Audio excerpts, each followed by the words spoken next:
Fostering Leadership is made possible by the generous donations of the Foster Foundation and Artie and Sue Burke.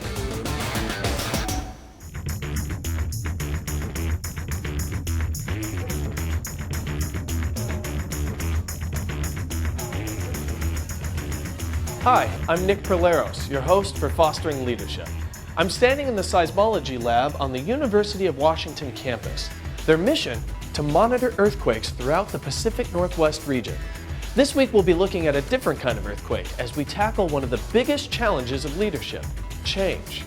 Sometimes it's about changing organizational structures or systems in order to survive in tomorrow's world.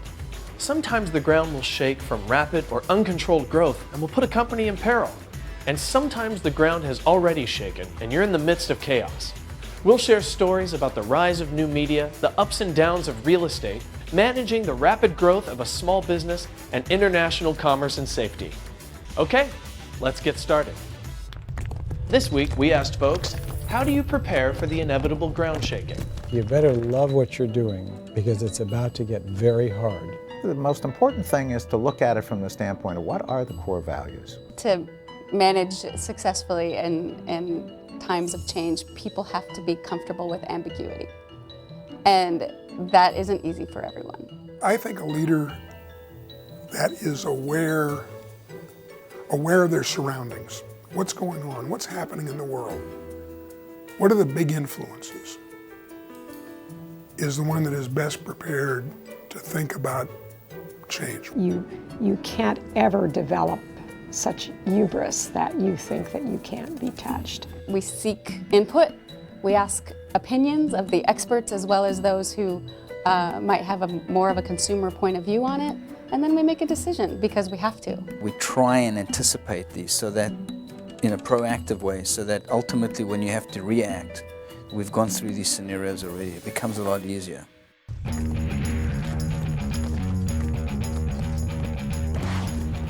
Sometimes the rapid growth of a company can be a good reason for the ground to shake. But what about when rapid growth makes a head-on collision with an economic downturn? Will you be prepared? I went to the University of Washington, played soccer for the University of Washington, and went to business school. After winning third place in a business plan competition in the entrepreneurship program at the Foster School, Mark Barros and his partner had a decision to make. I give you about 20 grand, and the joke was always have a keg party or start a company. And we decided that we would start a company. Their idea? To create a simple way to record video while they were skiing. And so we made a camera to plug into your camcorder, and we started making one camera, 1 into 2, 2 into 3, and pretty much hand making them and then selling them to retailers. And the first 3 years was starting to build a business. Right out of school, 21 years old, never had a job before, you don't really know what to expect. And it's been a roller coaster ride. I mean, the six years is unbelievable, kind of up, down, up, down. And the first 3 years was just a very consistent, first year we did a few thousand units, and then we did 2 or 3 times that, and then 2 or 3 times that. And then about 3 years ago was the next breakthrough for the company. And we started shipping a brand called V-Holder, and it was an all-in-one camera just like this, recorded video, and it had software in the social community. Won 2 or 3 design awards, a CES Innovations Award. And the first 4 months was like this. We added a guy named Daryl, who was the 3rd employee, and then we got to 4 or 5, and then we got up to about 19 in about 9 months. And learn a lot of lessons when you grow quickly. Cultural fit, making sure everybody really gels is the most important thing. And so when you start with 2 guys, you don't say, what's a mission statement? What's a value? I'm just gonna start something. You actually don't start with the core basics of like, what are you about? And so we kind of went back to the basics of, all right, what are we about? What do we want to be about? What's the culture we want to distill? What are the people we need on this bus to get us where we need to go? And then the economy tanked. So at the end of 2008, everything stopped. And so it became a game of survival. I let 5 people go one day. It was awful. And I think going through something that was very challenging emotionally, physically, mentally, actually better prepares you for when you have success. And while the economy was going down, we decided to start the next product. And the next product was an HD version of everything. And so the second big break was that nobody quit, everybody rallied, and the thing just took off. And so we had retailers prepaying for product despite the economy. We had partners that were pre-buying products so we had enough cash flow to get through. We went from 12 to over 40 people in 14 months just from that camera. I think what we learned quickly is you can get your blinders on when things are going well and you miss some of the core things about what's working in the business, what isn't working, when you don't have success, because you start analyzing everything. And so we've learned some lessons there to make sure that we're paying attention to what's actually driving the business, and so that we don't get surprised. A lot of the attributes around here, around hard work, around not giving up, around keeping things simple, around being passionate, those are kind of all the traits people have here. This last year we made the Inc. 500 list, which was the fastest 500 growing private companies in the country. It's one of the fastest growing companies in Washington. The original vision was make a camera we could use. And then 3 years in, you keep learning from customers, and we realized, okay, let's make it easy to shoot and share. We focused all of our energy on one demographic or market. We think 100 million outdoor enthusiasts. So think of like your REI customer, or a skier, or a snowboarder, or a kayaker. The mission around here has been called Inspiring Epic Stories. We're trying to revolutionize the way you capture and share your life.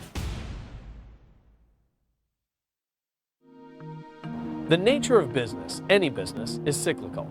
Ups and downs are simply part of the game. Someone once said this about leadership: it's easy when it's easy. When things are going well in an upcycle, leading tends to be more comfortable. But how about when the inevitable tremors come, when adversity strikes, when times are tough? Those are the truest tests of leadership and vision.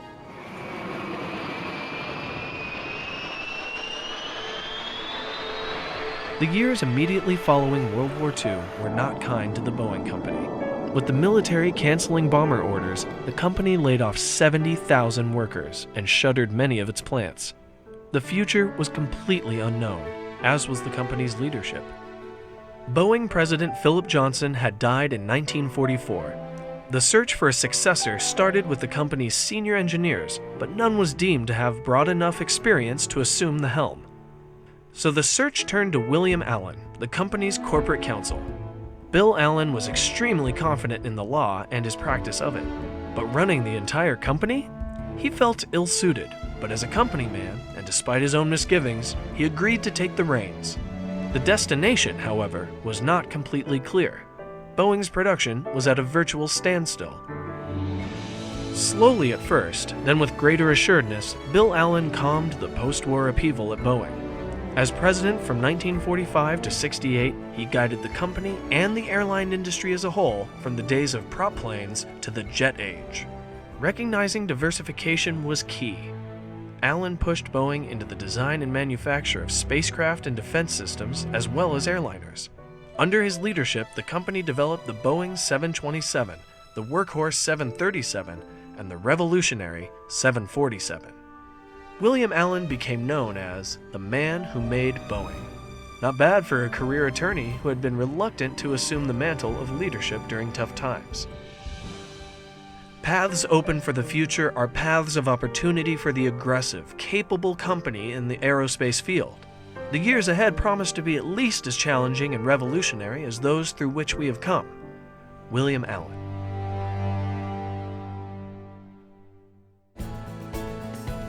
Stay tuned for more of Fostering Leadership.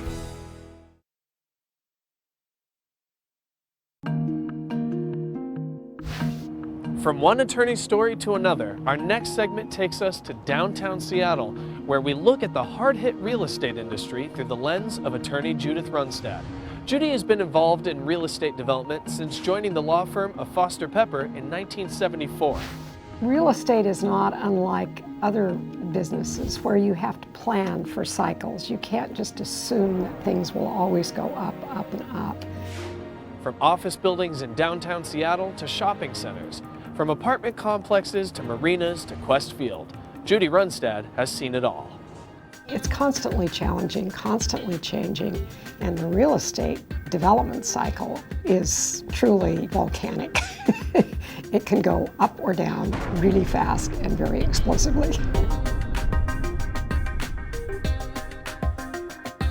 For both real estate and for the financial institutions, the fall of 2008 was Armageddon. It was the worst I've ever seen. And so the organizations where groups of people as a team could pull together and figure out what needed to be done, the steps that needed to be taken to implement maybe the plans they already had in place, or maybe to adjust, are the ones who did well. Sometimes it's not an easy path. It may involve layoffs. It may involve cutting out whole areas of your business. But laying out that path and then imparting that calm, cool, steady leadership to the rest of the executive team so that they can then send it on down through the organization is very, very important. And that is hard to do. You have to look at the risks of the cycle. You have to look at the interest rate risks. You have to look at the risks of the market. If the economy appears to be so hot that it has to cool down, then you have to think a few years out. It's a balancing act. It's a little bit of an art. It's also a science. Who can judge when the next cycle will or will not hit? But I think in my real estate career, I've been through 5 now.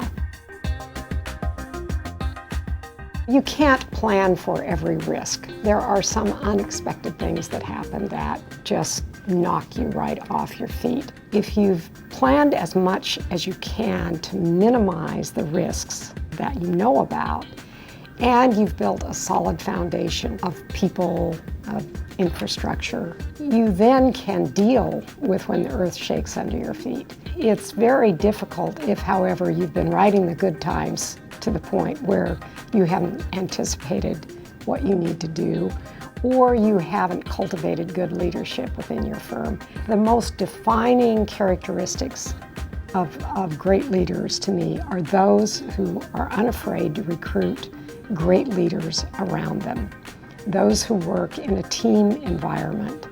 Those are the people who will get their companies through the times when the ground shakes. On this week's segment of The Desk, Phyllis Campbell of JP Morgan Chase and Richard Tate of Boom Boom Brands share their personal experiences and views on the topic When the Ground is Shaking. Welcome to this segment of The Desk. The title of our segment today is When the Ground is Shaking. And so, Richard, I know you've had some experience in this. Maybe you could share a few things. Yeah, I mean, in my world, change is the new normal. So for me, when the ground is shaking is kind of that uncertainty that we deal with on a daily basis. And honestly, there's 2 types of uncertainty that can be introduced. Some are external and some are internal. A great external example I would share is that a couple of years back, we were going to be on end cap on the prime retail space in both Target and Walmart.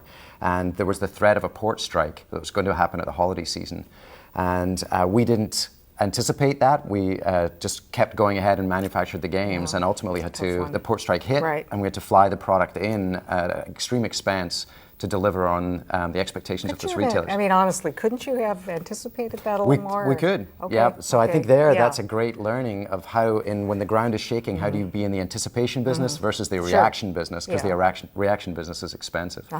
And then a second example, which is an internal example and goes back to my hiring with consistency for culture, is sometimes you hire for experience but ultimately have to fire for style. And we had a leadership change that introduced something into our culture that wasn't consistent, and ultimately the ground was shaking because of a bad leadership decision. Okay. What about you? Well, I would use a merger example. I guess you would guess in my business that's a pretty common theme. Yeah. And probably the lessons learned from bank mergers and having been through the good, the bad, the ugly, so to speak, is you can never communicate enough. I don't know if you agree with that. Communication, communication, communication. But I also think a couple of lessons that have been learned is don't drag it out. You know, outline the plan and the vision as soon as you know it.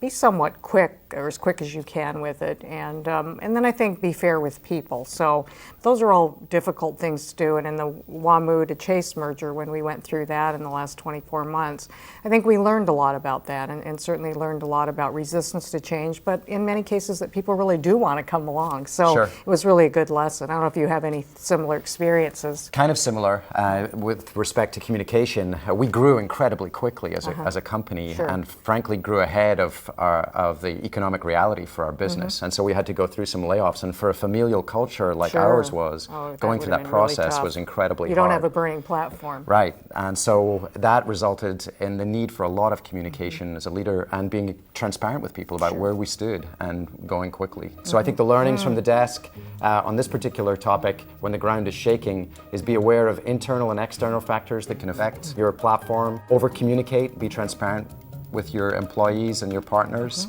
And I would add, you know, think that you'll probably make some mistakes, and it's okay, and I think mistakes are great teachers. So a lot of times I think that, to your point about the port story, you do learn about things and you get better the next time. That's it from the desk. Thank you for joining. Our next story looks at the new media industry and the ever-present need to anticipate change. A leadership challenge met head-on by a die-hard journalist, MSNBC.com's editor-in-chief, Jennifer Sizemore. I have this belief that a more informed world is a better world, and somehow I thought I could affect that through working at newspapers.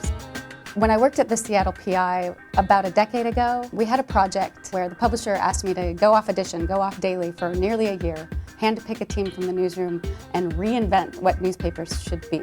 We knew at that point that we were in a position of change or die, but it didn't seem all that urgent. It just seemed important. I was simply trying to go do the next most innovative, next most interesting and impactful thing. Fast forward to 2005 and a job offer from MSNBC.com.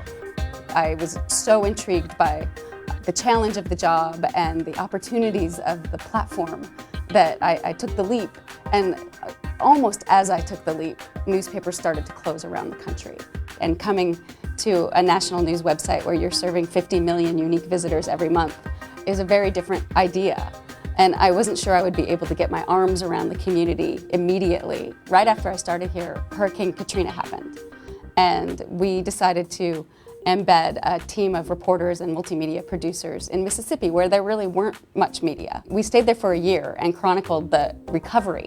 We built this incredible community around that story, and I was hooked. There was no going back for me at that point. This is how people consume information now. This is how people connect now. What's become clear since I've been here at MSNBC.com is that the ground is always shaking in this industry.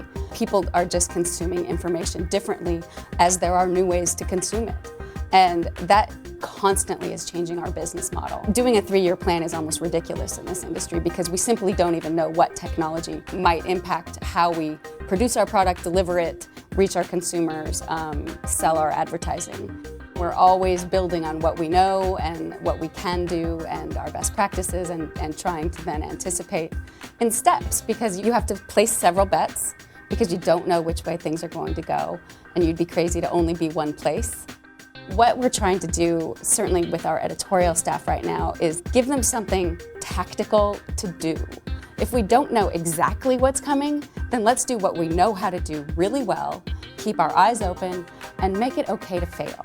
And creating a culture where experimentation is not just encouraged but rewarded, it has been a bit of a change. We have to try some things and see if they work and learn from them whether they do or not and move forward. The leadership style is perhaps a bit more nimble and a bit more grounded in the future than the past.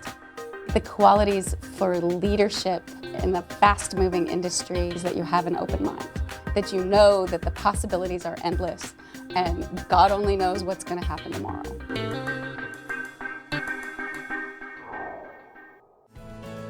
Stay tuned for more of Fostering Leadership.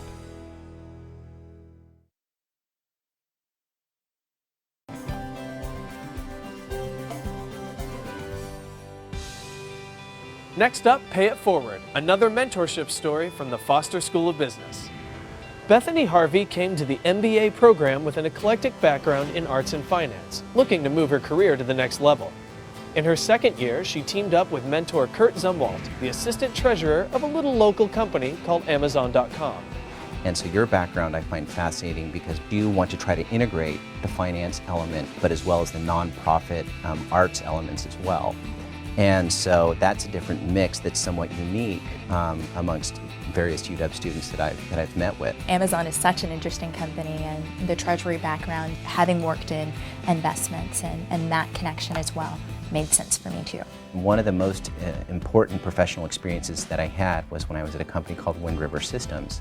And I was a treasurer there, and I had a CFO who took me under his wing. It was an incredibly strong mentor relationship. Was always there as a sounding board and also pushing me, and was there when I did fail to pick me up. And so I wanted to, I wanted to give back in that fashion. As far as building trust in a new situation, in a new group, how do you go about getting that buy-in, getting that trust to take on a new responsibility or a new project that you hadn't ever encountered, never thought you could do personally, or others thought you could do as well? I build the trust on a one-on-one basis, prior to going through a new initiative with them, and then constantly be open and honest with them. I think it's really important to be able to share honestly and openly with people, not just your successes, but your failures and why you made certain decisions. There was a pretty impressive and sort of, way over my head opportunity that presented itself last year. And Kurt was really generous in introducing me to one particular individual who was helpful. Bethany was somewhat reticent to actually apply for the position, and talking with her to, again, reinforcing that you have the basic skill set, the finance, the accounting, and that acumen. I didn't get the position, but just going through the exercise of making the contacts and networking with the people who had the ability to influence the situation, I felt was very valuable and gave me a sense of, the skills I have today and what I want to build upon for tomorrow. This week, our Business Leader feature story spotlights the Port of Seattle and its relatively new CEO, Tei Yoshitani. Managing about $6.5 billion of assets and close to 1,700 employees, Tei heads up the 8th largest container port in the nation, SeaTac International Airport, which welcomes more than 32 million passengers annually, and a significant real estate division. We spoke with Tei about the challenge of leading in a public agency through moments of change and times of crisis.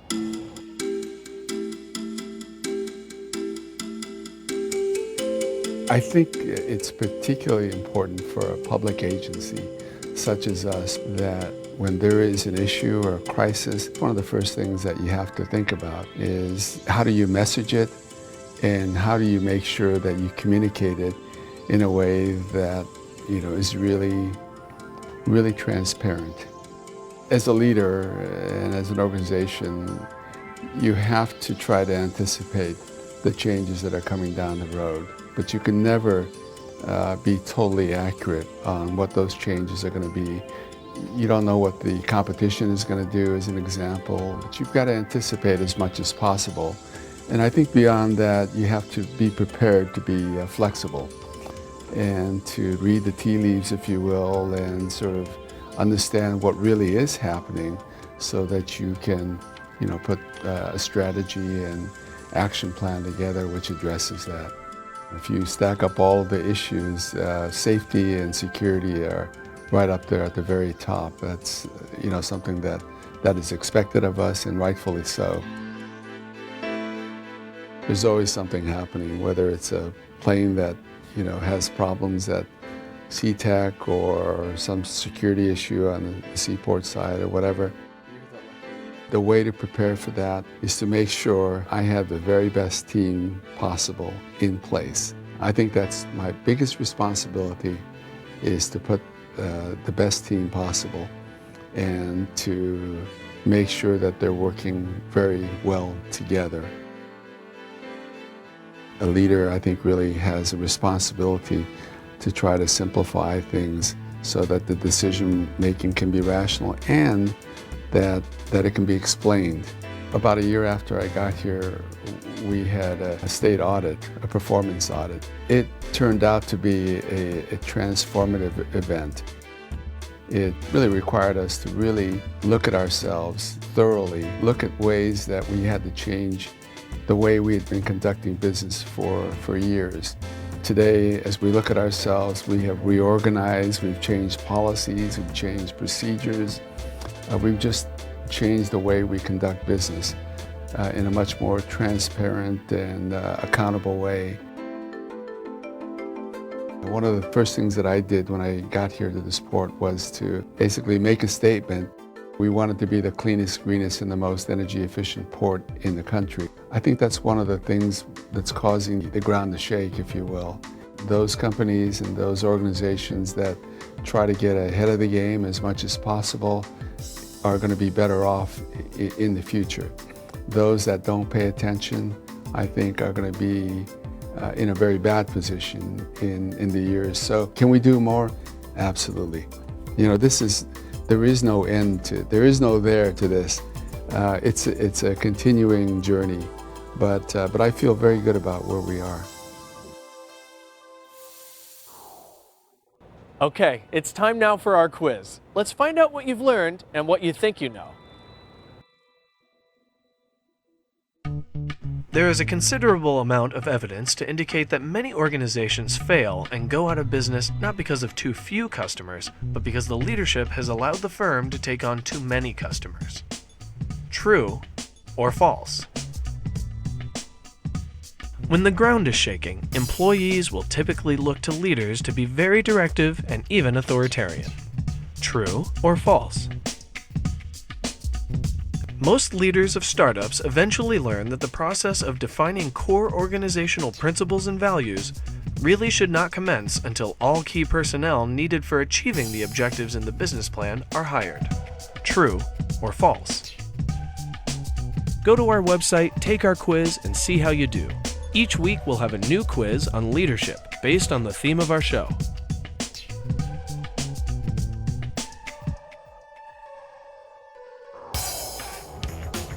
Well, that's our show for this week. Thanks for watching. Next week we get extreme. We investigate what it means to lead in an extreme environment, looking at organizations where dangerous or life and death situations are an inherent part of their day-to-day operations.